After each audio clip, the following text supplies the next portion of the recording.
Good afternoon, everyone. You can hear me? Can you hear me? I'm Rabbi Gary Orr, and I have the pleasure of serving as the Rav here at Shari Torah. As we begin tonight, first I just want to thank you for being here. Wish all of us a happy Mother's Day to all the mothers and the people that love mothers or came from mothers. I guess that's all of us, right? I want to ask a question. How many of you folks actually met Rabbi Geller? Rabbi Geller. Rabbi Geller, beloved rabbi of this community for more than 40 years. When I inherited an office that I'm not sure was actually his, but his things went into it, I came across composition books. This one is from a class that he took at Yeshiva University in 1943.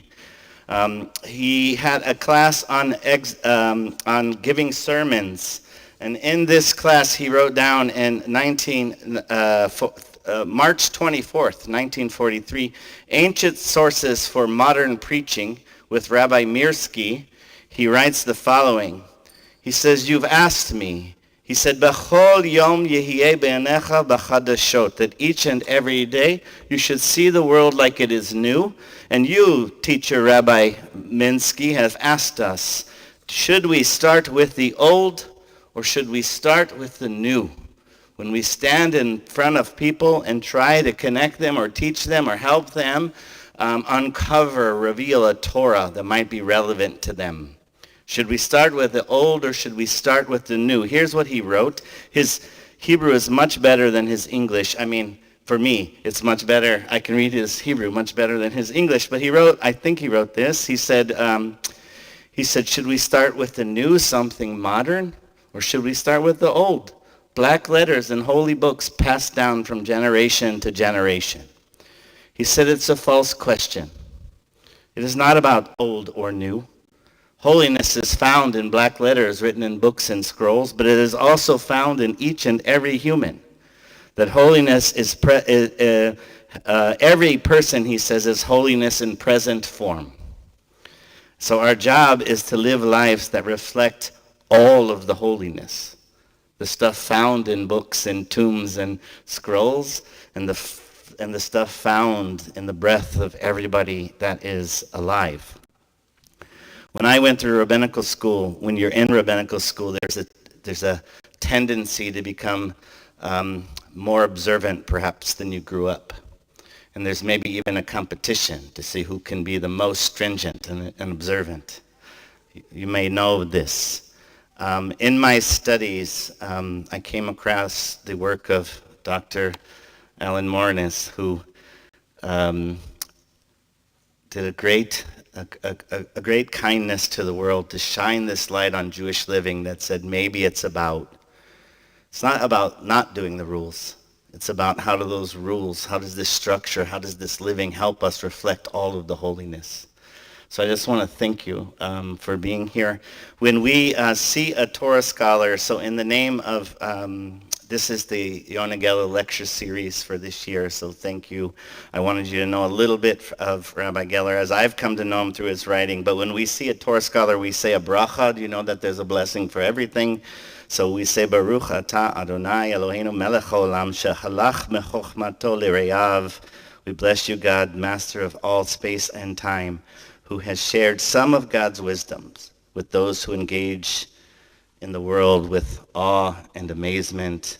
And you've certainly helped a whole lot of Jews do just that. So thank you very much. I'm going to introduce Mimi Berlin. She's one of our board members and really the driving force that helped all of this happen tonight. She'll introduce Dr. Morini, and then we'll get started.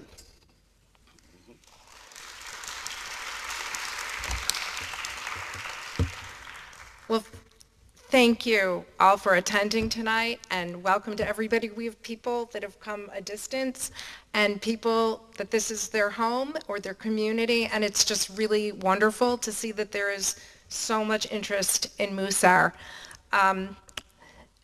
This is sponsored by the Rabbi Yonah Geller Lecture Series Fund, and I want to thank the purpose of this fund is really to bring interesting and relevant speakers into our community which we absolutely have today, and it is wonderful that we have this opportunity. I want to thank a few people. I want to thank Jemmy Costner-Mansfield. She really pulled this all together, and she's been communicating with Alan to get the details down, and this could not happen without you, so gratitude. I want to thank the Board of Directors for the leadership and support of this program and in general. I also want to thank Rabbi Oren. Where did you go? There he is. Because Musar is something that was new to me, and Rabbi Oren a couple of years ago, I know, started a Musar class here, and I really didn't know anything about it. So I went. And I've taken a lot of classes in my day, but this class, Beyond Torah, Beyond Everything, is so pragmatic and practical and applicable. And it's been transformational for me to bring light, to shine Hashem's light, and to help to heal the world and understand how my behavior impacts the other, the world, and myself. And so it has been really the foundation for our classes is your work. And it has been truly inspiring, and you make everything so relevant that if you haven't studied Musar, this is a great springboard to get into it. And now I'm going to introduce our speaker, and I'm very honored to introduce you tonight. Dr. Alan Morini received his doctorate in social anthropology from Oxford University, which he attended on a Rhodes Scholarship. He's the founder of the Musar Institute and is a leading figure in the contemporary revival of the Musar movement. That is an 1,100-year-old authentic Jewish personal and communal spiritual tradition. A Rhodes Scholar and anthropologist, he reached a personal turning point in his life in 1997 that led him to seek out the late Rabbi Yechiel Yitzchak Per, an accomplished master who stood in an unbroken line of transmission of the Musar tradition. Following years of study, he reinterpreted the ancient Musar, the learnings and the practices for the modern day, for us. First of his books was Climbing Jacob's Ladder, along with Everyday Holiness, which we use as a foundation in our class and for study every day. To address the growing public interest in Musar, he founded the Musar Institute in 2004. He went on to author 2 more books, Everyday Holy Day, and With Heart in Mind. Alan lives in Vancouver, BC, and continues to explore and to interpret original Musar sources, which we are seeing in this book, and is making valuable teachings available to the contemporary world. His newest book, as you know, is The Shabbat Effect. So welcome. It is quite an honor to have you here. Thank you.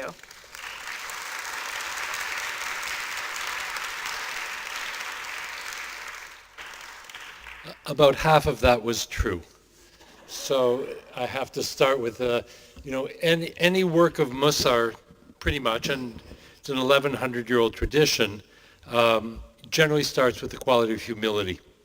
So I'm practicing humility.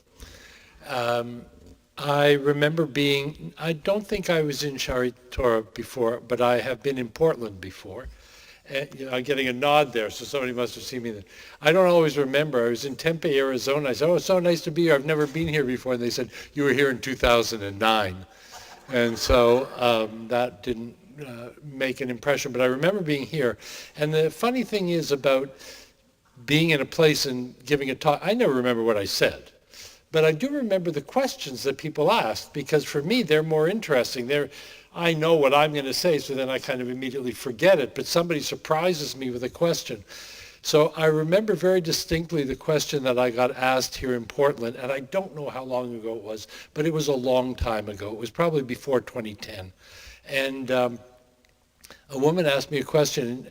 I noticed in the introduction, I think Rabbi Oren talked about the observant life and becoming more observant as you're in rabbinical school and so on. And this person didn't speak English as her first language. And she heard that word observant and interpreted it literally as being something that you watch. So she asked me, because I was talking about being observant, that she said, does that mean you just watch? And I said, no, it has a whole other meaning. And then because now I'm on tour with my new book, it's about Shabbat. So I was in Florida and somebody said, I love everything you're saying about Shabbat, but I'm so busy on Saturday. Do you think I could do it on Tuesday? So the questions stay with you because it's like, I would not have planned to address that question, and there it was right in front of me. But it's also great to be out meeting people and giving people a chance to ask their questions because it's so great to be off Zoom. Zoom is wonderful, and it's a miracle, and it's a great blessing, and it ain't the real thing.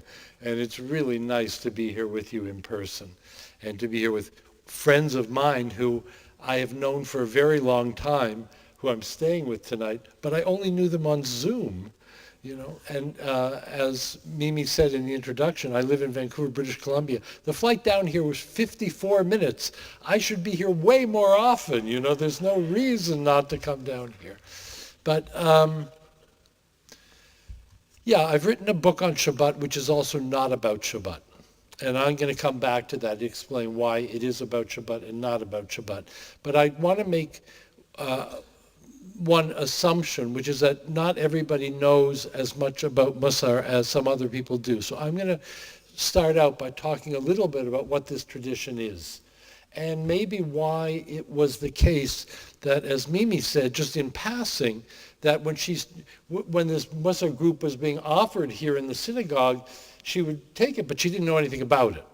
And that is, in fact, the condition of almost everybody in the contemporary Jewish world, which is that we may have grown up in the Jewish world, but in the second half of the 20th century, Jewish spirituality was not on the Jewish agenda. And so people who were, like me, spiritual seekers, I did what any good Jewish boy would do. I went to India and lived there for 3 years. And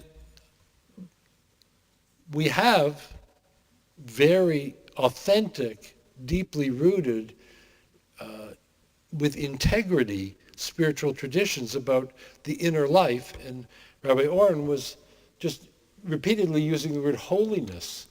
And that is really very central to the whole idea of the inner life in the Jewish world. And most of us grew up in places in the Jewish world if you grew up in the Jewish world, where that was not a very big topic of conversation. Even though the Torah says 10 times in different ways, you shall be holy. So 2 weeks ago was Parshat Kedoshim, which says, Kedoshim Tihiyu, you shall be holy individuals. That was a great and memorable parsha for me because it was my granddaughter's bat mitzvah 2 weeks ago. And so she asked me to help her prepare her talk. And I said to her, Violet, why do you think it's stated in the plural? Kiddoshim. Not a holy people, not a holy community. Holy, and then I wanted her, and she got it. She said, it's because it's addressing every individual. We're being told that we as individuals are being, and it's interesting because in the canon of Jewish thought, it's not a commandment. Very few of the major commentators who, codified Jewish law, they didn't say you shall be holy as a commandment. One of them said it's good advice, which is really interesting thought, because you don't want to be commanded to do something which should be your own deep inner spiritual work. But that whole subject, the whole inner life and the notion of holiness and the path to holiness and so on, just wasn't on the Jewish agenda. And it still has to fight for a place on the Jewish agenda because we are such a communally oriented people. And there are good reasons at this time to come together as a people for issues that we have to contend with as a people. Yet, we're all individuals. Yet, no two people in this room are the same. No two people that I've ever spoken to are the same. We are individuals. And it says in the Talmud that when a human king stamps out coins, all the faces come out looking the same. But when the King of Kings stamps out faces, they all come out looking different. And that's true. We're all individuals. And there was very little place on the Jewish agenda, again, second half of the 20th century, for the fact of our individuality. The fact that we each have our own spiritual curriculum. We're all each on our own spiritual journey. And they're in parallel and they overlap and they're not just absolutely distinct. But no one can walk your spiritual path. You can't walk mine. I can't walk yours. This is the journey of life, and it is an inward journey. It is an internal journey. Holiness is not something that you can go out to a holiness filling station and put your finger in and get zapped with holiness. It is, as my granddaughter said, I'm quoting my current Rebbe, my granddaughter, and she was talking about the fact of the step-by-step nature of the journey to holiness. And so all of that was not on the Jewish agenda, and I didn't grow up with any of it. I had a particularly non-observant background. My parents were both born in Europe, both very Jewish. We had a very strong Jewish identity. But they were not synagogue goers. They were not participants in that dimension of Jewish life, and that's what I grew up with. And I went for the most perfunctory bar mitzvah, something that Hollywood would have said that it was too corny, like it was too much of a stereotype. They couldn't put that into a script. And so I had that very typical, in a certain way, view of the Jewish world, which is that it's all about the exterior. Somebody in one of my talks gave me the phrase chandelier Judaism. You know, it's all about the building. It's all about the community. It's all about the collective. It's all about anti-Semitism. It's all about Israel. It's all about the outer world. It's just all about that, which in fact, there's a lot of validity in that. It's completely true, but it doesn't eliminate the fact that we're all individuals on our own personal spiritual journeys. And in fact, they come together. They're complementary, because everything you would do in the outer world is a reflection of who you are in your inner world. There's no way around that. The things that make you angry or that motivate you are a reflection of you. They're your inner life being played out in the outer world. And so this interplay of the inner and the outer is crucial. And it reflects something that I've seen is part of the genius of Judaism. The genius of Judaism, because Judaism doesn't have a central leader. We don't have a pope. We don't have a king. We don't have a committee. You know, we don't even have a council of elders. How do things get decided? How do things get worked out so that with the kind of stability that we can say that we've been here for thousands of years? And I think one of the things is that internally within the Jewish world, there are dynamic tensions that are meant to pull on one another, not resolve. They're meant to pull on one another. So you're supposed to fear God and love God. Work that one out for a while, you know? And you're supposed to be an active member of the community and be concerned for your own inner life. That's a dynamic tension. So part of the paradigm that Judaism developed for its stability and its continuity was not to rely on any particular place, any particular leadership form, any particular individual, none of that. But the internal dynamic tensions have kept Judaism going. And in our generation, and in the second half of the 20th century, we lost a dynamic tension because we pulled entirely to the outer world, and we didn't pay attention to that other pole and its pull, which is the inner life of the individual. And so that was really what affected me. And I, as one of the two introducers said, it was in 1997 that I began a journey of my own, because it was a case of what I call late onset Judaism. You know, I didn't have that disease as a child. I got it late. I was 47 years old, and prior to that, my life had been charmed. And, you heard some of the things in my background and successes I had and things that I accomplished. And so it was really good. And I have the same wife as I had 53 years ago, and 2 great kids and great grandchildren. It was all great. It was all great. My view of life is you were born, you succeeded, you died. That was how it seemed to be going until it didn't, until things went rocky when I was 47 years old.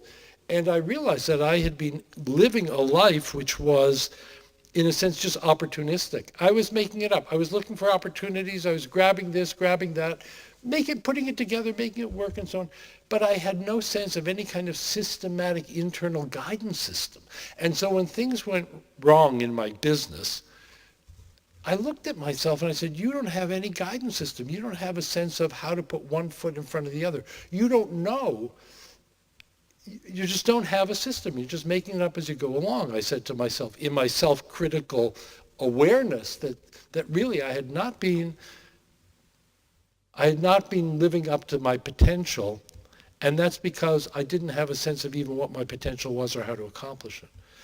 And for reasons that don't matter for this particular moment, something spurred me to go look in the Jewish world.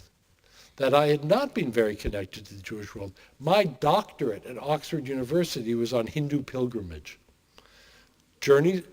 Which is journeys to God, which is kind of interesting that I was in my early 20s, and what interested me was people making journeys to God. That part, I look back and I say, there's a consistency there. But the thought of, focusing that on Jewish journeys to God, I had no inclination that was even possible. So then when I was 47 and something happened that said, go look in the Jewish world, I knew what I was looking for, but I didn't know if it existed. I hypothesized that, and this was really the hypothesis, that the Jewish people could not have existed for 4,000 years and ignored the inner life. That's what it looked like to me, but I hypothesized it can't be true. And so I started reading. That's the only thing I knew how to do. I started reading. And somebody gave me a 2-volume set called Jewish Spirituality, edited by Arthur Green. And it's an interesting concept, the way he put it together, because each chapter is written by an expert in that field, and the book is put together chronologically. So it starts with spirituality at the time of Abraham, spirituality at the time of Moses, spirituality at the time of the Judges, spirituality at the time of the Mishnah and the Talmud, and it works its way up.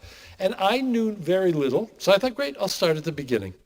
So I started reading at the beginning, and it was very interesting to me, but nothing really set it off. And I was coming from a place of my own soul need, so it wasn't an intellectual thing. It was like, I'll know it when I see it, if I see it, but I don't know if I'm going to see it, but I'm going to look and see, maybe something will. I had this sense of a hole in me, and I was looking for the thing that fit that hole, and I was out searching on my own. And I read through the first of the 2 volumes, and then I'm reading the second of the 2 volumes, and that includes the Kabbalistic movement of Tzfat in the 16th century. I thought that would be it. I thought, when I come up to Kabbalah, that will answer all my spiritual questions. And it didn't. It seemed I had a personal, deep emotional need, and this seemed very intellectual and metaphysical, and I was looking for something which had feet on the ground. And then I thought the Hasidic movement in the 18th century, and then, there's about this much left of the book.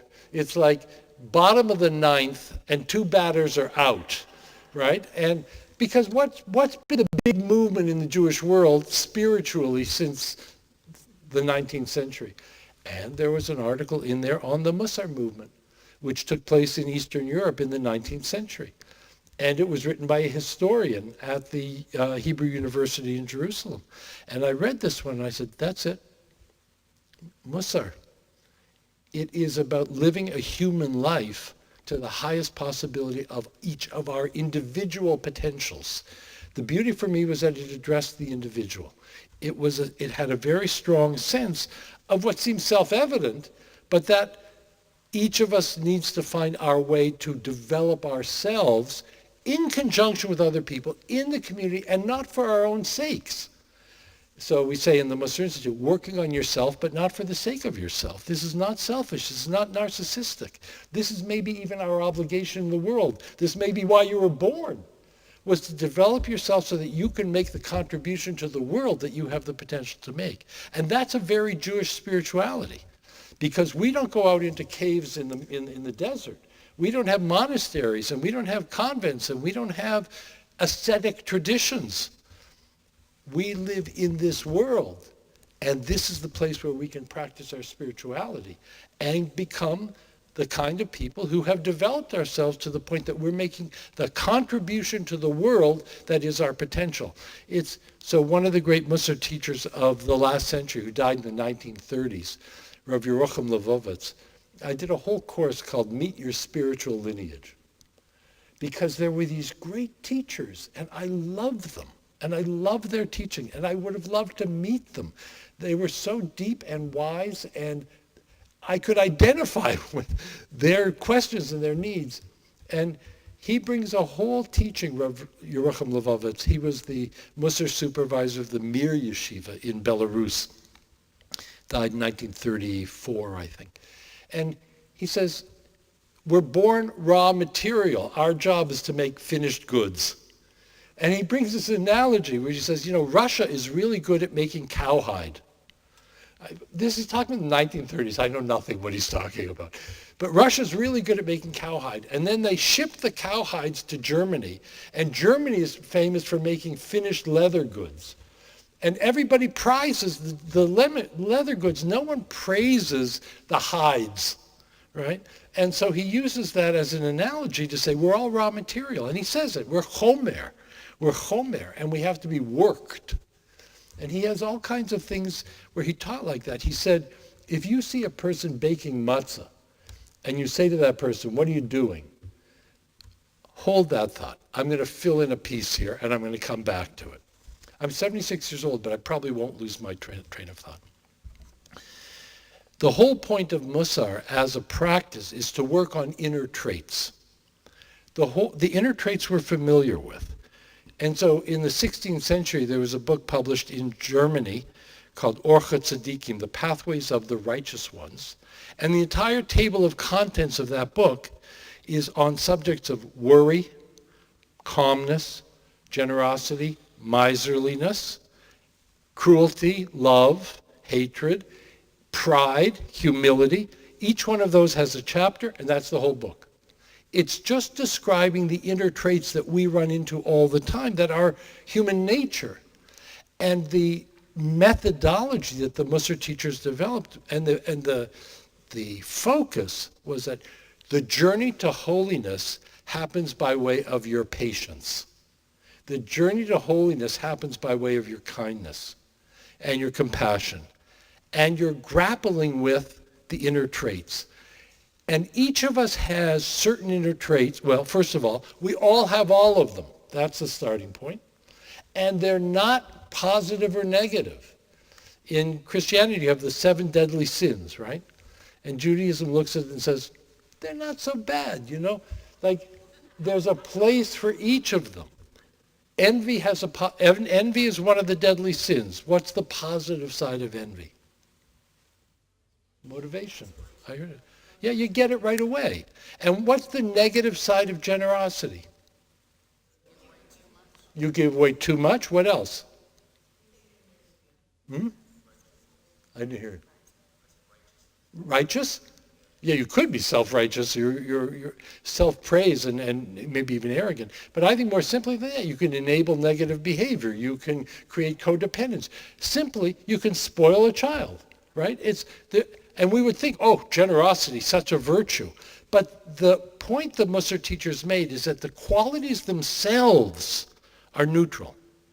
What makes a quality positive or negative in your life, and they're talking to you individually, Kedoshim Tihiyu, it's in the plural because it's in the individuals, is to be aware of which traits in you are tending towards the extreme of minimal or maximal.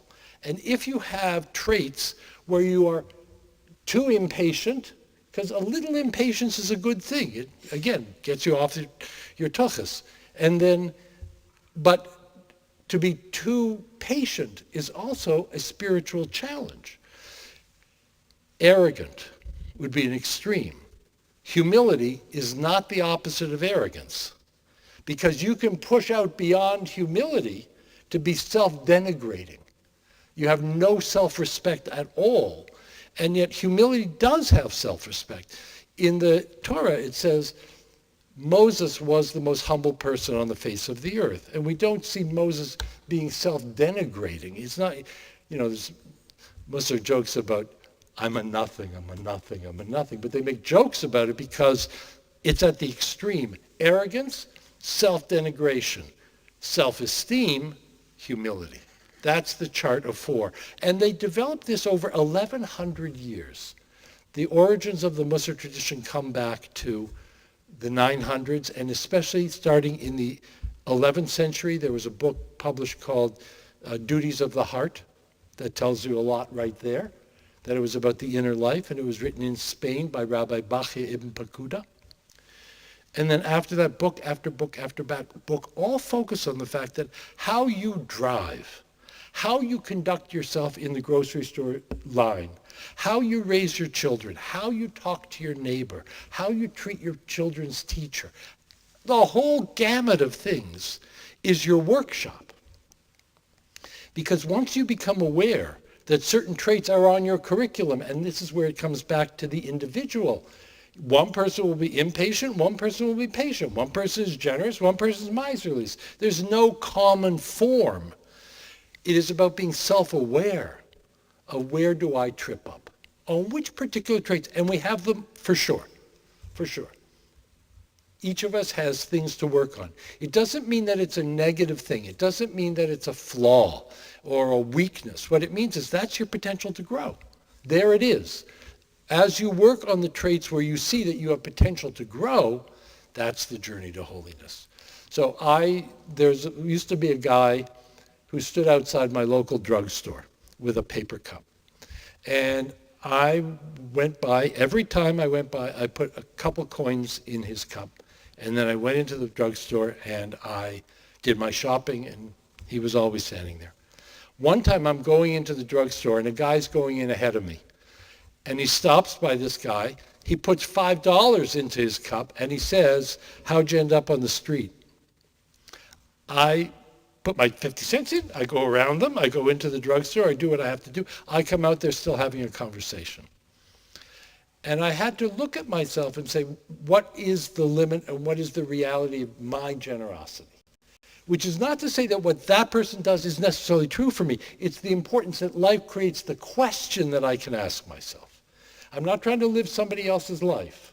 I'm not trying to live to somebody else's standards. What's right in my case, and there are times when closing my hand is the right thing to do, because we know you can do harm with generosity. We just proved that. So the work might be to be restrained from generosity.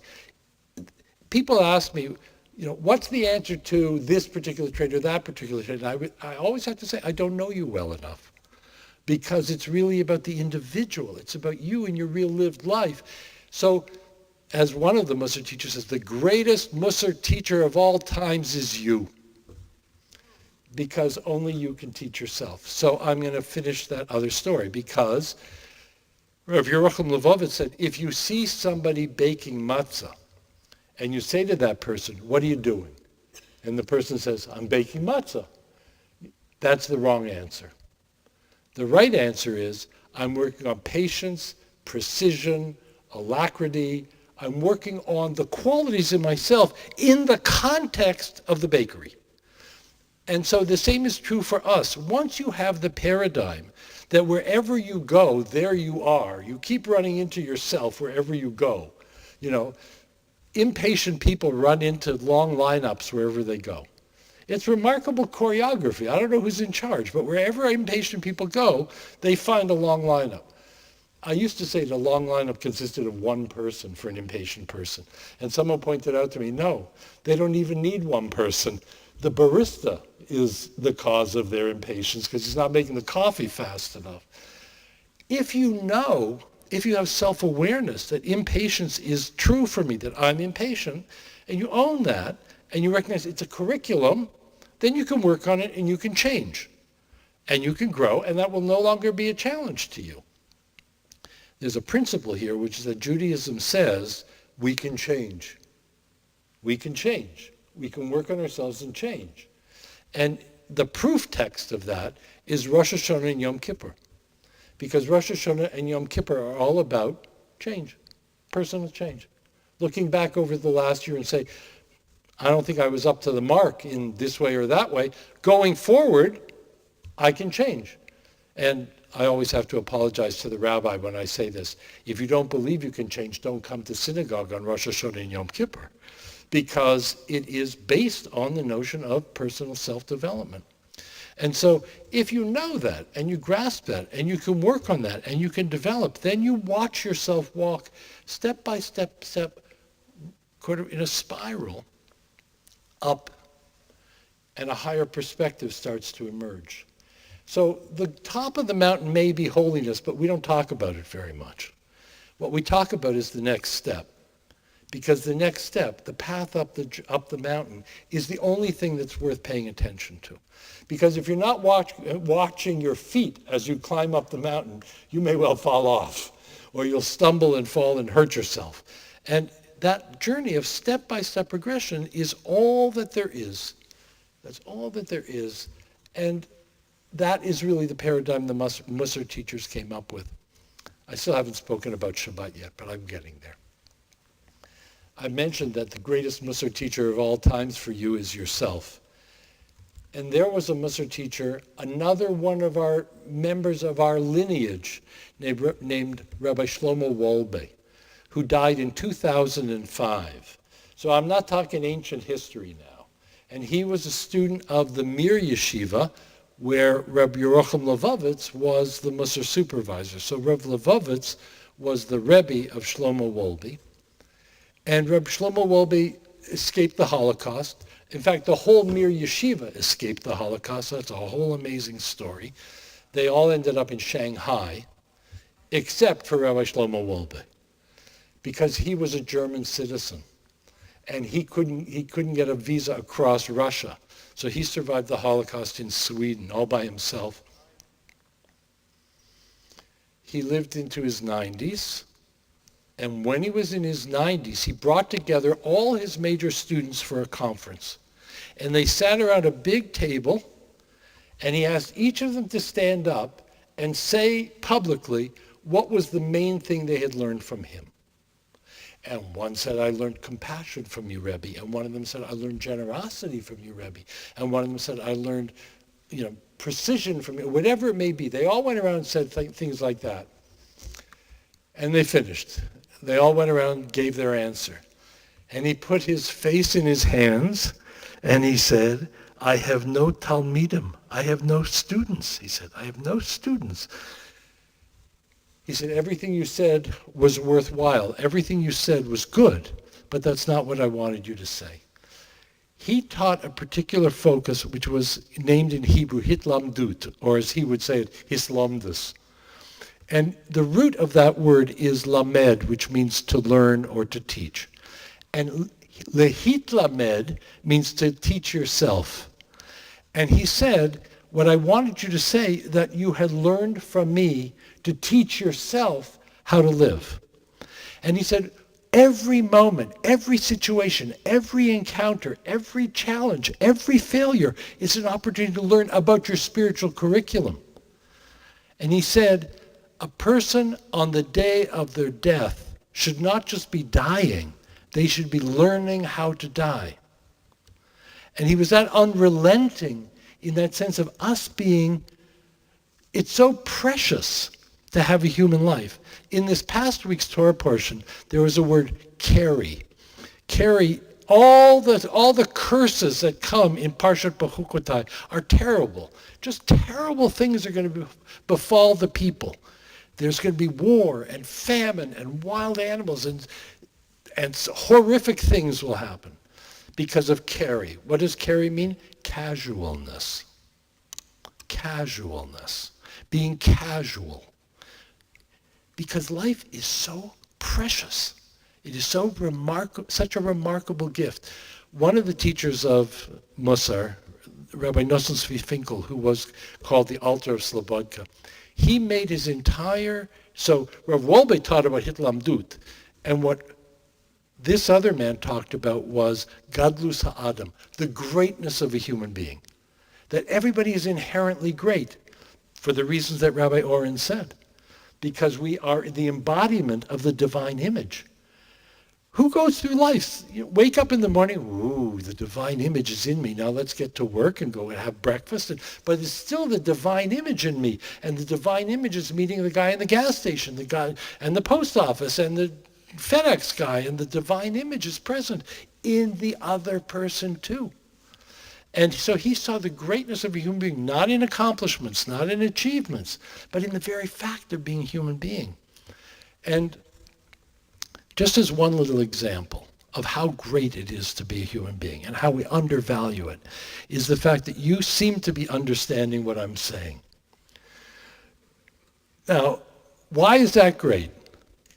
Because you're hearing sounds, right? That's all you're hearing is sounds, noises. If I was speaking a different language, you'd hear different noises. I have thoughts in my head, and then I have vocal cords.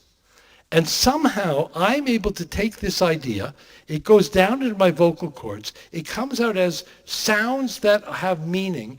They travel through the atmosphere, they hit your eardrum, and they get converted back into what's in my head. Gewalt. Think about that. I'm transferring my thoughts into your head. Now, is that not greatness? Is that not an amazing thing that we have these capabilities as a species? Anyway, he emphasized that a great deal. And so there are all these sort of different ways of emphasizing, different individual teachers coming out with different ways of guiding us to work on our own spiritual curriculum. When I was on my initial journey when I was 47 years old, that's exactly what I was looking for, and that's what I was interested in. And when I found Musar, I felt I had found an answer to that question.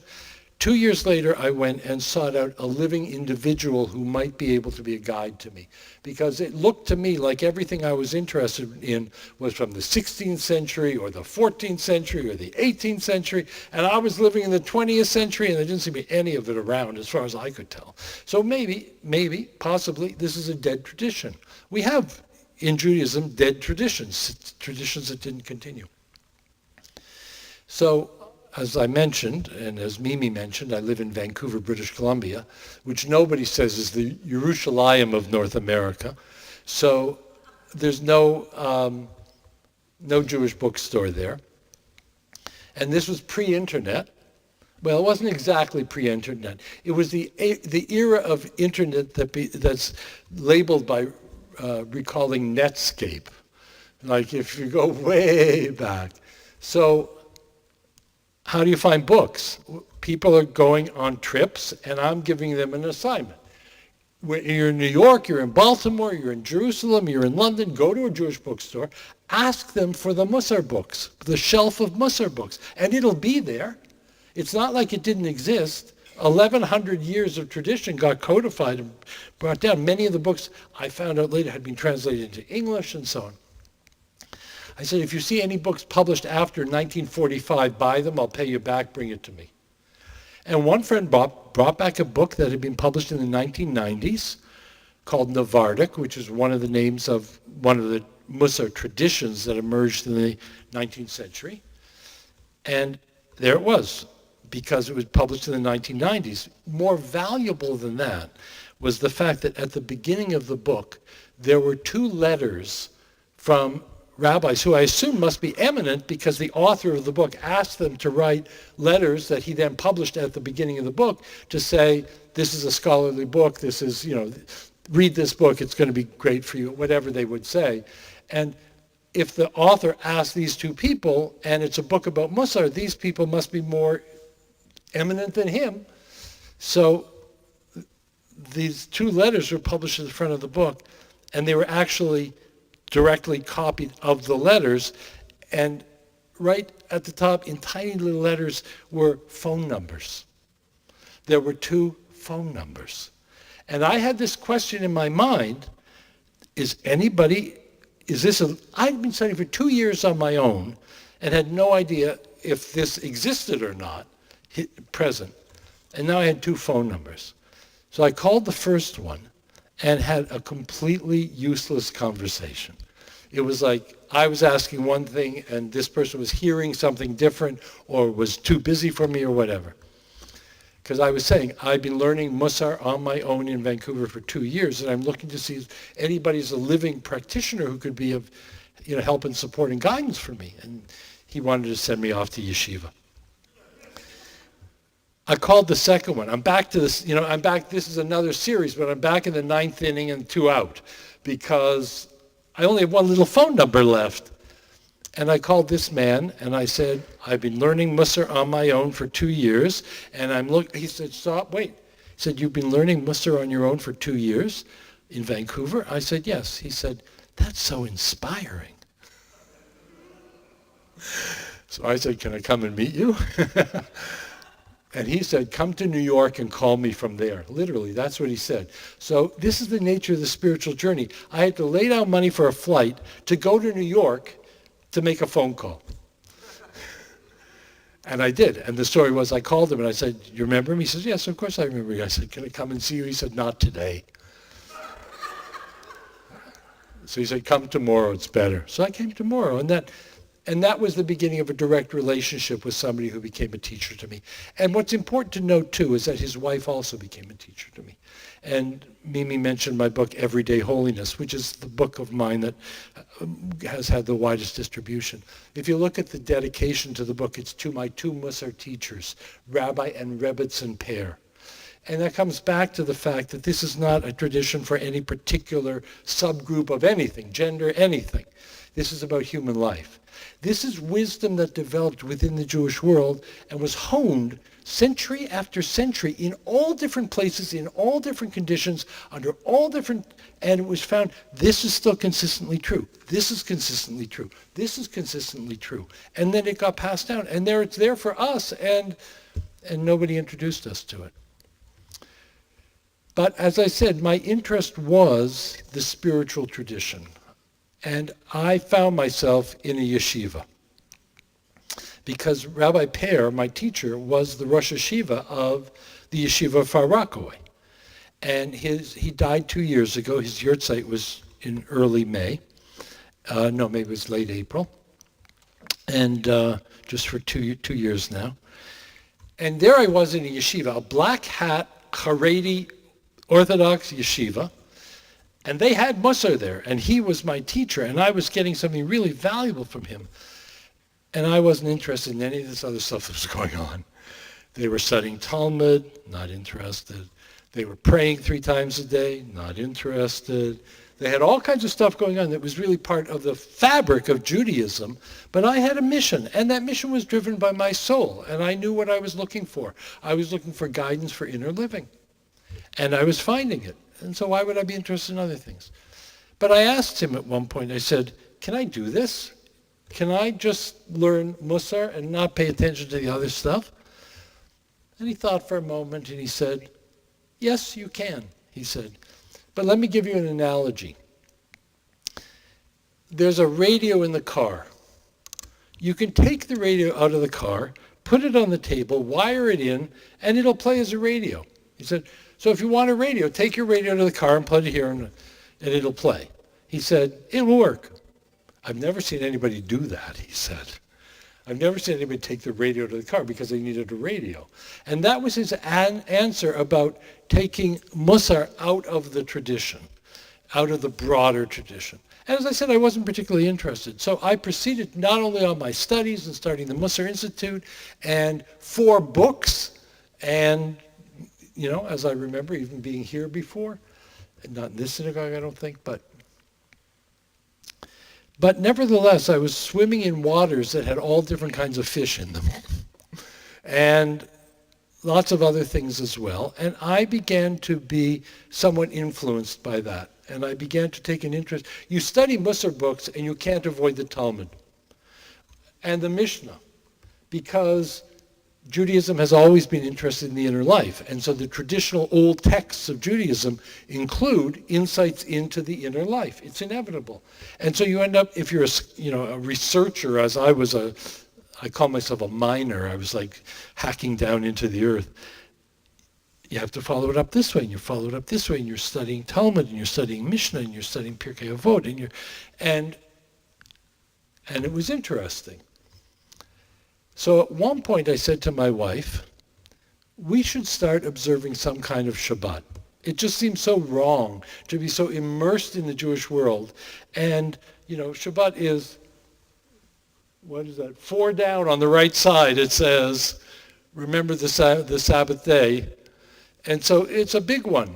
Those are the 10 Commandments. And there it is, observe the Sabbath day is one of the 10 Commandments. And we were leading very Jewish lives and very much involved with a particular narrow definition. I said, we should start lighting candles. Okay, my wife had no objection. When will we light candles? Friday night, obviously, but when on Friday night? So my wife is a physician. She's retired now, but she was working then. And so she would see patients during the day, and then after she saw patients, she would write in the charts. She was ready to bring in Shabbat when she had finished writing in the charts. Then she could relax. Then her mind was clear. She had finished her work.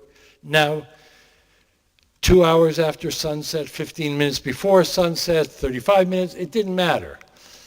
Shabbat began when her work finished. And we lived like that for a while until one day I said to her, Bev, this is nuts. This is 180 degrees wrong, and I'll tell you why. Because the timing of when you light the candles is related to sunset.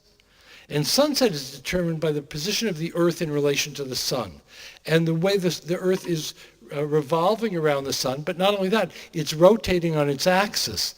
And the season determines how the light, in other words, when you're lighting the candles, you're aligning yourself with the cosmos, not us. We're aligning ourselves with your charts. And so there's a backwardness here, because instead of aligning ourselves to the grandeur of the world, we're still stuck in your work life. So what's the master here? In this whole picture, what's the master? Work is the master. And so I said, I think we should start lighting Shabbat candles at the right time, even if your work's not finished.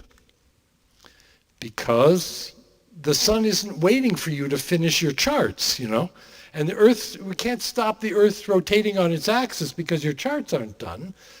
Maybe you should be master of your charts, not your charts be master of you. And then we fought. Then we fought because it was so important to her.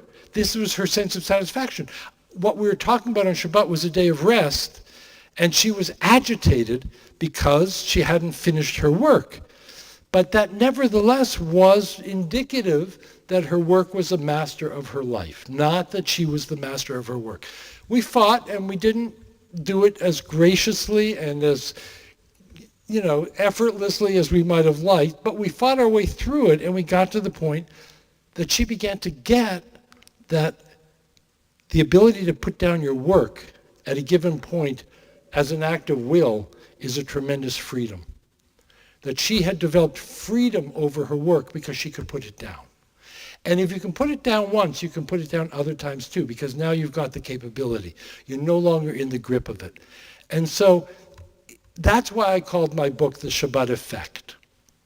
Because what I've learned in these years of exploring have been that many of the things that are part of a traditional Shabbat practice, this seventh day of the week of non-engagement with all the stuff that not only preoccupies us, but drives us crazy 6 days of the week, one day without that has an effect on the inner life that affects the other 6 days of the week as well. It's not just a one day of the week thing. It's one day a week workout And that has an effect on the other 6 days of the week as well. And in her case, she had to develop the inner quality called bitachon, which is trust. She had to be able to put it down and trust that the world was not going to fall apart, that her patients would not suffer, because she was writing on Friday evening, but she wasn't going to see them on Saturday.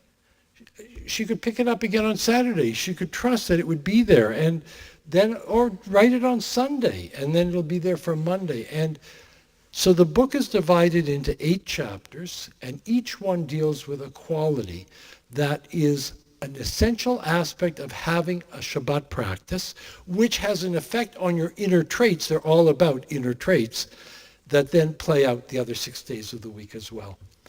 I'll just give you 2 more examples. Most of what's in the chapters is actually describing the traits themselves, because having been divorced from this Jewish wisdom source, we don't understand our inner lives as our ancestors developed clarity about the inner life. For example, I have learned over time that people generally do not know what patience is. Is patience, I'm going to take a poll here, is patience the ability to wait, to be thwarted, to be held up, however long it takes for that endless freight train to shuttle back and forth in front of your car, and you're waiting, and you're not ruffled by that. However long it takes, I'm going to be able to wait this out, and then eventually I'll get on my way, and it'll be fine. Or is patience, you're just bubbling over, you're just lava, you're just steaming. You're trying to figure out how you can get around, go through the gate of the train and drive around the end of the train. I sometimes say it's like you want to kill somebody, but you don't. Is patience that kind of restraint on your explosive emotions, or is it calmness? Okay, calmness is option 1. Who votes for option 1? Okay, who votes for option 2? Okay, so that already, okay, who votes for it? It's both. There's always a few. Oh, a lot of people vote for both, right? Okay, what's the Hebrew word for patience? Sablanut. It's the one word you don't need to know in Hebrew when you go to Israel. Because no one pays any attention to that one word. You can call it out as long as you want, no one responds. Does anyone know what the Hebrew word sivlot means? Suffering. Yeah, I heard someone say suffering. Okay, so you're already getting a hint that buried deep in the etymology of the Hebrew language is an answer to the question of what is patience. You only need patience if you're suffering. If you've got equanimity, that's menuchas hanefesh, then you don't need patience. You've got a calm soul. Then you don't need patience. When do you need patience? When you're raging. Okay, here's another Hebrew quiz. Does anyone know what a sabal is? Right. Who said that? Okay, Rabbi. No, don't. It's good. A porter. Many people don't know that word in Hebrew. Even Hebrew speakers don't necessarily know it. The red cap, the guy at the train station or the airport. A sabal comes from the same root as the word savlanut, patience, and sivlot, which means suffering, which tells you that what patience is the ability to bear those hard emotions. That's suffering, because impatience is a kind of inner suffering. And I'm able to bear it. That now you're practicing patience. That's one example of the wisdom that comes down within the tradition that we haven't had access to, where they were acute students of our inner life. And it didn't matter if they were writing in the 16th century, the 14th century, 12th century.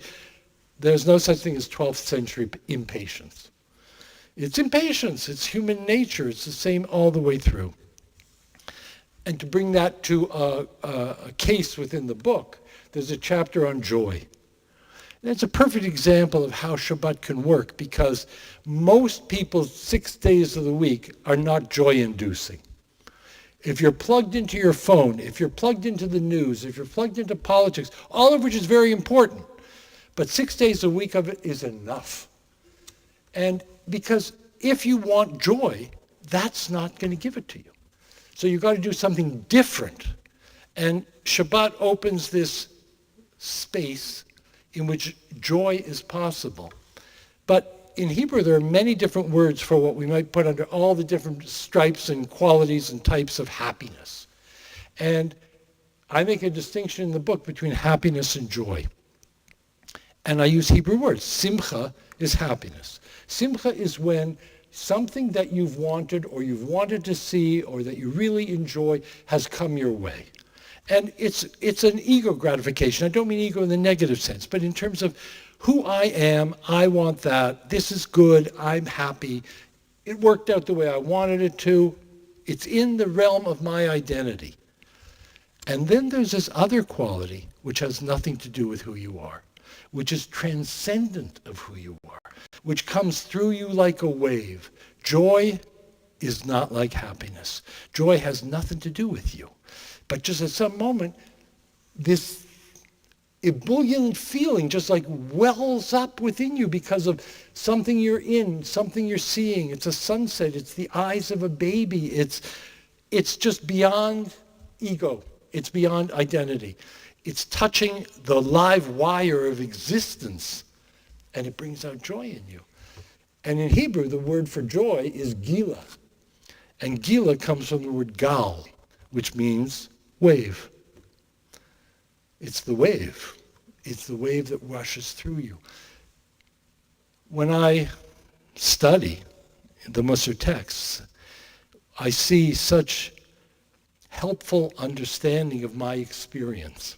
It gives me tools for my life that are directly related to things I encounter and that are deep insights honed over 11 centuries that are there for me as a treasure house to draw on and put into my life.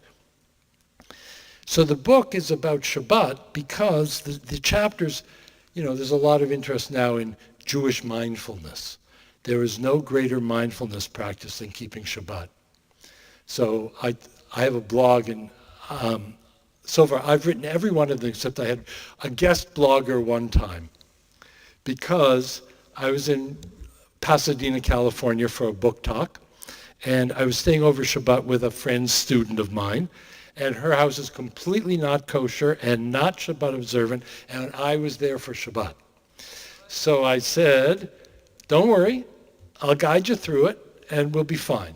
So I said, I'm going to bring in a lot of takeout food. You get paper plates and cutlery, and we'll be... And I said, but you can also bake potatoes. You just double wrap them in tin foil. Your oven doesn't need to be kosher, but you can bake potatoes, you can bake yams, and it'll be part of dinner. So she puts in the potatoes and the yams, and we go out and do some errands, and we come back, and she wonders if the potato is ready yet. So she opens the oven, takes out one potato, picks up her unkosher knife, and stabs it into the potato. And I don't say anything. Why? Because there's 6 more potatoes, so I'm not going to starve. I think I'm okay. But then she said, ooh, I couldn't tell. And then she picks up another potato, and I say to her, Diana, the knife, it's not a kosher knife. So when you put it into the potato, that means the potato is not kosher. Oh, she said, I'm so sorry, I didn't know. And I told her, because we were having a milk meal, no meat, that the challah is better if you take the butter out of the oven, out of the fridge early so that it gets soft and it spreads nicely in the challah. So I said, take the butter out early and it'll get soft. So she takes it out. She had taken it out. She looked at it. She didn't know it was soft. So she picked up the same knife to go at the butter. I said, Diana. She said, the knife. And it was so interesting to see that the boundaries and the rules were really all about awareness. That the awareness of the knife, the awareness of the light switch, the awareness of just to be so finely tuned, and that has a great effect because then you become a person of greater awareness. And you are aware of what you're choosing and what the implications are, and so on. And that's very much built into the Shabbat experience. That's the way the book is about Shabbat. And my encouragement, and I have no prescription in there how your Shabbat should be. The only thing I would say is, if you want these characteristics that are discussed in the book, like awareness, peace, rest, joy, trust, etc., then you may have to stretch from where you are now. And I very much encourage an incremental approach. If someone says, I'm going to be completely Shabbat observant from this moment on, even though I've never done it before in my life. I would say, don't do that. There's a concept in Judaism, the Yetzer Hara. It's your negative inclination. It's the inner antagonist that says, I'll make sure you don't accomplish your spiritual goals. There's that piece that makes you lazy. So if you're going to take on a big leap, that's inviting failure, and that's exactly what this inner impulse wants. So an incremental approach, and recognize the importance of clearing the space in which to have that happen. Okay, there's a way in which the book is not about Shabbat, because I was only interested in the spiritual aspect of Judaism. I only wanted Musar. I didn't want any of this Shabbat stuff. What I came to see was that in the modern world, people tend to divide, and I hear it all the time. People say, I'm spiritual. I'm not religious. I don't have any space for organized religion. For me, it's going on a walk on the beach, or it's out in the forest, or I commune with the universe and so on. I'm spiritual. And other people will say it's all by the book. It's a checklist. I do this, I do this, I do this, I do this, and that's it. I'm satisfied with that checklist. What I've seen is that in Judaism, the paradigm, remember I mentioned the dynamic tension between paradigms, between poles. Religion and spirituality are two poles that pull with a dynamic tension between them. If you go just to the one pole of the religious, it's got no spirit. If you go only to the spirit side, it has no form. And the thing about that is that there is an intention within Judaism that it's not about spiritual experiences as much as it's about a spiritual life. And you may have spiritual experiences, and they may be very influential. They may touch you very deeply. They may transform you, but they're transient. And what Judaism wants is to reform you on that step-by-step journey so that you become a person who's not the same person as you used to be. Not that you had experiences. You will have it along. But some of the things on that spiritual journey may not be high spiritual experiences. They may not be even enjoyable. Going to visit the sick in the hospital, caring for the bereaved, giving charity, whatever it may be that in your particular case, it may not be a hit. It may not be a high moment. But for a spiritual life, those are all essential things to cultivate. And Judaism is recognizing, it puts centrally this idea of a spiritual life. And I'm saying centrally, even though we may not have been exposed to it. I'll close in a moment with an example of how that is. You can't have a spiritual life without a structure. Full stop. A very big claim. If it's all experiences, it's just transient. I say that God set up the world like Costco. Because there's free samples at the end of every aisle. And so you can go and have a free sample of a spiritual experience, or a free sample of love, or a free sample of awe, or you don't have to work for those. But if you want to take home the big box, for that you have to pay for membership, and you have to go through the cashier, and you have to figure out how to get it home, and you have to have the biggest kitchen in the world to take the big box. And there you have to work for it. You want a free sample at the end of the aisle, no problem. But that doesn't bring it home. And Judaism is talking about bringing it home. Bringing the big box home, making it yours, making it part of who you are. That's the spiritual life as opposed to the spiritual experience. For that you need a structure. Shabbat is a structure. The point is the spirit. It's a commandment. It's one of the 10 commandments. It is a commandment to rest. It's a commandment to enjoy. It's a commandment to not get angry. The only thing that it says in the Torah as an observance of Shabbat is that you should not light a fire. And the Zohar says, even within yourself. And so all of this is about the inner qualities in the form of a structure. So that's how my own life has evolved. And what I have to offer is to say, I wrote 4 books just about the spiritual practice, and I've come to see that the structure and the practice needs a larger scaffolding, and then the spiritual goods are available to us. That's part of the paradigm. And I'm going to close with an image. And it's an image from Shabbat. When we bring Shabbat in on Friday evening, one of the first things we do, and it's funny, I noticed there's Manischewitz wine sitting there. We don't have Manischewitz wine in Canada anymore. No. We don't have any American alcohol in Canada anymore. We don't have bourbon, we don't have anything. It's all been terrified, so to speak, and taken off the shelves in retaliation. Anyway, not to get into politics. But we very often pour a glass of sacramental wine, or nowadays, proof of God is the quality of kosher wines that are now available. It must be a God that we have such good kosher wines. Lift a cup, right? We're going to consecrate Shabbat. Interesting thing, because when God created Shabbat on the seventh day, God blessed it and sanctified it. So it's already sanctified. We're aligning ourselves with that sanctification by adding our sanctification, which is meant to rebound onto ourselves. We raise the cup and we make a blessing, and the blessing is entirely about the wine, and the cup doesn't get a mention. It's all Borei Pri Hagafen, right? The fruit of the vine. Where's the cup? Look at the footnotes. Not even there. The poor cup.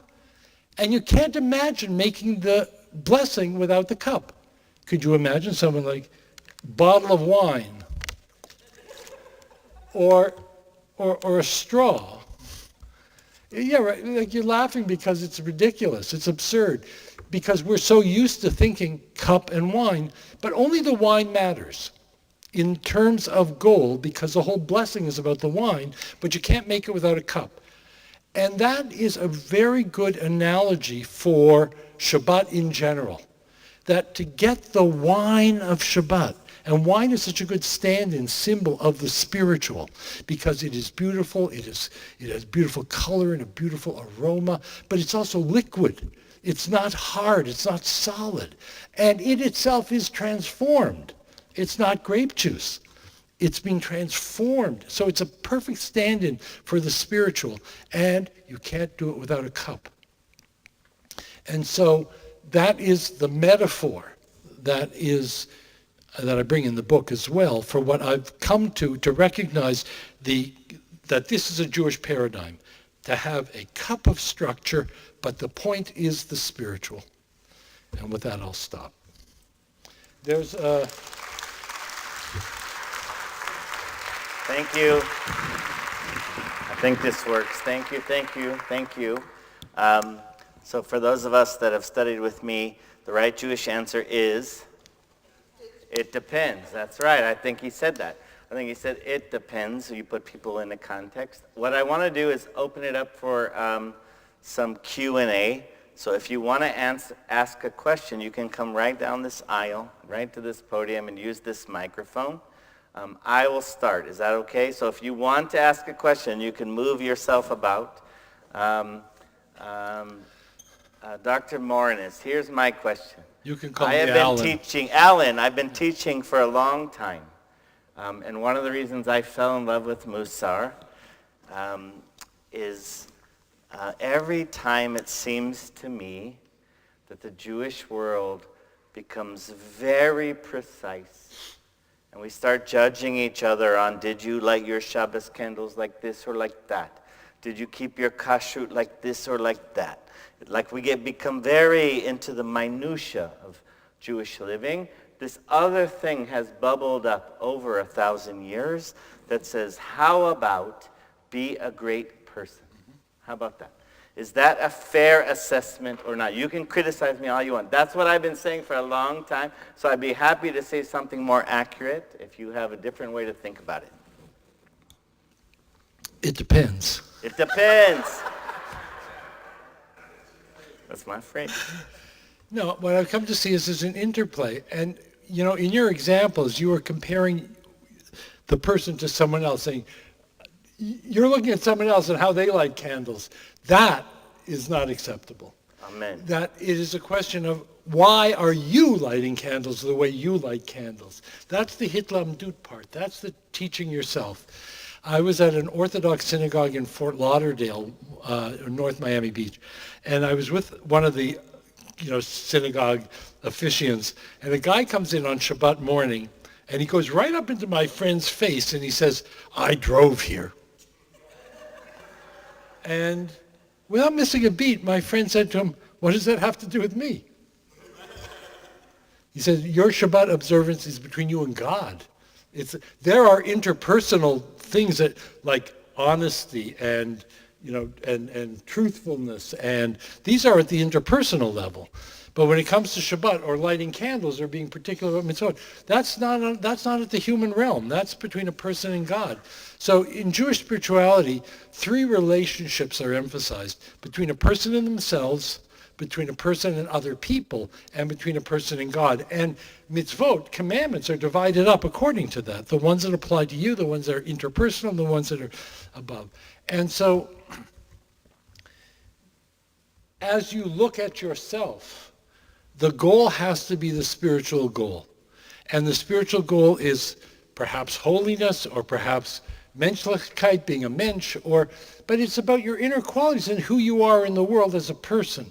And then you have to look for a path to make that happen. But it's really, and I said this earlier, I said this is what I think is one of the great things about Musar, is that it focuses on the individual journey, not the collective journey. But we are in a world of Jewish understanding and Jewish precedents that have got developed over the years. And nobody says the Jews are stupid. And if we've been passing down things, even the anti-Semites don't think they're stupid. They think we can run the world. They haven't seen what goes on the board of directors of one synagogue. It's hard to imagine we could run the world, but they credit us with anything. But if we were passing it down from generation to generation, we have to give it a serious look. And I think that's where that interplay comes in. I say that we grew up as a generation of spiritual orphans. I think we grew up, for most of us, me included, maybe me especially, in a kind of distorted Jewish world. It wasn't a balanced Jewish world. And so if the religious structure is the point, if it's all about structure, that's like having an empty cup. If you've got an empty cup, you can't make the blessing. It's a beautiful cup, gorgeous cup, solid gold, can't make the blessing. And if all you've got is the spiritual and no cup, all you're going to get is wet feet. So you got to bring the two together. Amen. That's what I'm here to say. Thank you. Hi. Hi. My name is Anne, and I want to thank you. Is your name Anne? Anne. I'll tell you something about your name. Books because 1 in 12 girls in the United States has Anne as their middle name. 1 in 4,000 has it as their first name. Isn't that interesting? Do you want to know how I know that? How did It was in the Harper's Index that I read yesterday. If you asked me tomorrow, I wouldn't remember, but I happen to have that on top of my head. I'm hoping that I misunderstood you. Because when you were talking about happiness and joy and the difference between them, it sounded to me like you were saying that joy was reserved for Shabbos. So not at all. So explain where they belong and where we find them. So joy is, as I said, a transcendent experience, not based on accomplishment or achievement or acquisition or anything like that. It's just suddenly you touch this, I use the phrase, the live wire of living, and whoosh, and it comes through you like a wave. It's just a part of the human experience to have that. But any day. Any day, any time, any place, and so on. But the point about everything I'm saying is that, can you cultivate that? How do you open up the space in which it becomes more likely that that will hit? And I would say, if you think about what comes over your cell phone, for example, on a daily basis, most of it is not joy-inducing. So you put the cell phone away, and you put the shopping away, and you put the driving away, and you put away all these things, and you literally open a space, like the space in the middle of the cup. The cup needs firm walls for what's going to go in there to be spiritual or holy. And that's true in our, so what Shabbat, none of the 8 qualities that I talk about in the book are exclusive to Shabbat. Shabbat is a workshop, a place that you can create to work on those traits and to cultivate them in yourself so that they will be more likely to be there the other 6 days of the week too. Cool. I hope that was Thank you. clarification. Hello, Hi. my name's Noah. I know. My question is about where to start. Is it acceptance of where you are in your moment Yep. and a path forward, or a deep, like Descartesian self-reflection that could go on forever? Yeah. It probably depends on the person, but where do you start? Do you mean on Shabbat or on Musar or? Masar. Musar. Internal Yeah, reflection and growth. right.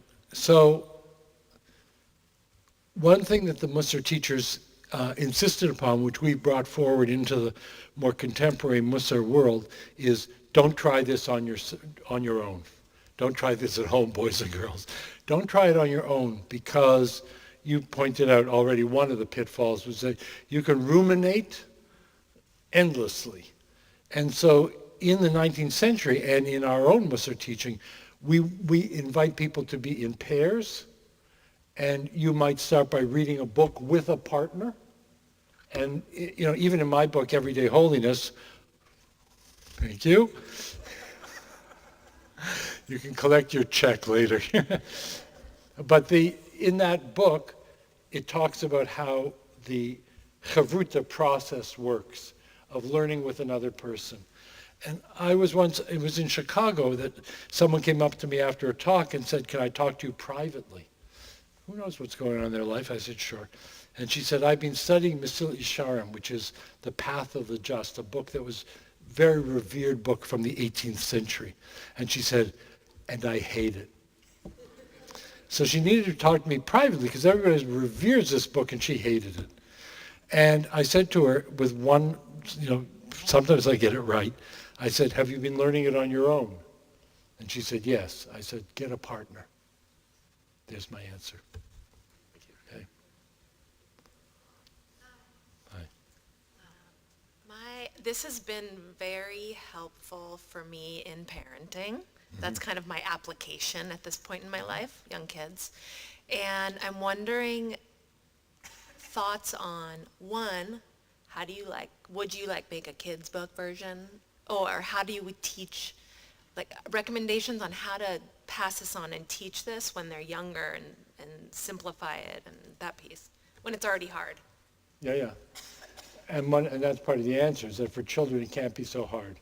It's got to be simplified, and it's focusing on things like gratitude, generosity, kindness, patience, all those more concrete behavioral type things.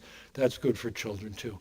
In truth, the best teaching you can give to children is your own behavior. I was afraid you were going to say that. I was hoping you were going to write it like a kid's book. I think someone said, kids, what did it say? It's caught more than it's taught. That they catch it from you, you don't teach it to them. And I think that's true. Your own work on your spiritual curriculum is something that will be impressed on them. Your patients, they'll see you in certain situations and see how you behave. And that's where they'll learn. Because, I know from my own experience, meaning my grandchildren go to a Jewish day school. And I know that what they learn in the day school, if it's not reflected in the home, will not be lasting in them. Because they're paying much more attention to their parents as models and as influences than they are to the teacher, who changes every year. So I think that really is important. How you work on yourself will be your greatest teaching to your children. And you can also bring it down to, and there are children's books on the Midot pirate ship or something. There are books like that because of wanting to instill in children the paradigm of looking at your own inner traits. Okay? Are you going? Okay, do you want to ask a question? No, you don't have to. Okay, and then we're going to draw to a close. And I'm going to relocate out there to sign your books. Oh, hi. Hi. Thank you for taking the question. There we go.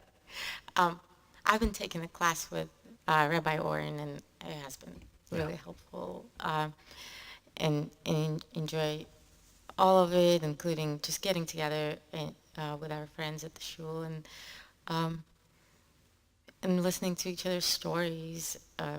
But what I didn't know what to expect out of Musar, so when it came, it really, I realized immediately that that was the missing puzzle piece, right? In every single uh, virtue we discuss, that is a puzzle piece that is fitting in the hole in my soul somewhere, but there's just so much more. I'm realizing the more I reflect on this, that the struggle that I have with practicing all of the virtues doesn't come from external world. It comes from inside. So it's me who is stopping me from doing all those things the right way and being the person I want to be. I can blame, and not even blame, but it may seem like it comes from somewhere else, but I know if I'm honest with myself, it's from the inside. So if I'm displeased or angry, it's not because somebody caused it. It was already there. It's just something triggered it. So this is what I'm struggling with, to kind of find a path to that place inside of me that is preventing me from. I would just say to that, to break it down into the particulars, not to see it globally. Like, if you can see that you have an obstacle to moving your behavior, let's say, in a certain direction, in a certain trait, that pay attention to that, because it's not going to be a global obstacle. It's going to be particularly focused on certain traits, because you said something external triggers you. Put somebody else into exactly the same situation, and that external won't trigger them, Right. because it's the internal in you particularly that's being triggered. So it gives you a focus as to which inner traits, which midot are on your spiritual curriculum. And that's very helpful in terms of then knowing what trait you may want to cultivate. I wouldn't focus on, and the Musar teachers are big on this, don't try and get the obstacle out of the way. Like, this is a whole big subject that I just opened the door to, and I'm looking in, and it's a vast auditorium. But they often say, once you identify that this trait is someplace that you have the potential to grow, don't work on that trait. Work on a trait that will cause that trait to grow. So I was in a synagogue once, and the rabbi said to me, I'm not very good at keeping things in order. Seder was on her spiritual curriculum. And I walked into her office, and she had a shelf, and on that shelf were taluses jammed in every which way. So she wants to work on order. If I said to her, why don't you just get orderly? Right? Because you could just fold these. Why don't you just fold these? That would be like useless, right? Because she already is not there. So I went to another midah and I said, do you have respect for these taluses? And that's the midah of kavod. And so if you can develop the kavod, the element of honor and respect, that will translate into order. The same thing is true about punctuality. How many times, anybody here know anybody who's not punctual? Yes, right. Well, we all do. If you say to that person, please be punctual, don't bother. Don't bother. But it comes back again to the idea of, do you respect me? Do you respect me? And then if you can get into a different midah, that one will work on that one. And that's a little insight into how the Musar teachers think about it. So don't think about it as I'm blocked. Think of it that you're learning about what to focus on. Thank you. Okay. One last question, and then we're gonna, Adjourn. Alan's going to be at a table right outside to sign your books if you want. He also has dinner plans, so we're gonna be respectful of those. And then behind us, behind that curtain, there's a table with all kinds of good stuff on it. So you can get your book signed and then get the good stuff, or get the good stuff and get your book signed. Either way is fine. This is Debbie for our final questions, and thank you for joining us and being here and sharing your wisdom with us. Thank you. I love your other books. They've been very helpful for me on my journey. And I have a feeling that the answer to the question is in this book. Okay. But you mentioned the fight. You mentioned? The fight. Am I close enough? Yeah. You mentioned, yes, I'm tall. You mentioned the fight around Oh, the lighting candle the lighting? candles. And I've spent so much of my intention around Shabbat, making Shalom Bayit in the home, creating a home where I could entertain and really have the joy of Shabbat come in through the home. And there's time and space that we make for shul and for community, but it's less frequent. It's when there's a simcha in the community, and there we go. We have a whole routine of Shalom Bayit for Shabbat in my home. That's beautiful. Peace in the house. I'm Peace in sorry. the household. And so I guess my question is, when your Hevruta is your spouse, and your approach to growth may look different between how you see the next step versus how your spouse sees the next step, how on your own journey you've come to a place to grow together. Right. It's a great question. And my citing the fact that my wife and I fought over that is not to endorse that methodology, but to acknowledge that we're all human, and that happens. It's not necessarily a case of saying, I feel motivated to change something in the house, and then we just kind of smoothly and gracefully move through all of it. Yeah, sometimes, but not always, and that's not the end of the story. Because you lose track, and you have to have that self-awareness to say, I didn't handle that very well, let's talk about this, and so on. And I think that's really the important thing, is in hindsight to say, negotiation and talking about it is really the important thing. And it comes back not just to Shalom Bayit and the household, but it comes really to the relationship.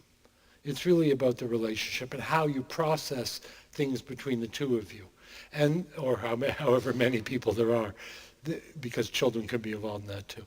And the way that I always encourage people is to look at what's an incremental step we can take that we can both agree to as we grow, because it's about growth. And I went out to see Rabbi Pear once in Far Rockaway, and I got there a bit late, and so they had already davened mincha in the yeshiva, so we walked to a nearby synagogue. And as we walked there, he said to me, I want to tell you two things. I said, okay. He said, don't go to extremes, and don't go faster than your wife. Quote. And so the idea he was telling me was that, and then when we fought over the candle lighting, that was me pulling ahead, pulling away. And that was against my Rebbe's counsel. But I was eager, and and so you gotta, I think processing within a relationship within a household is how you answer the question, and you also build a household of Shalom Bayit, even in issues and with change and questions. Thank you. Okay. Let's thank So- Alan, please. Okay, I'm going outside.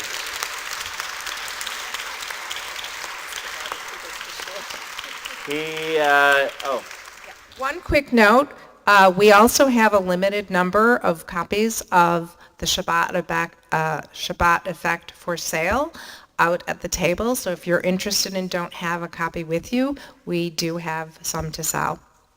Thank you for being here.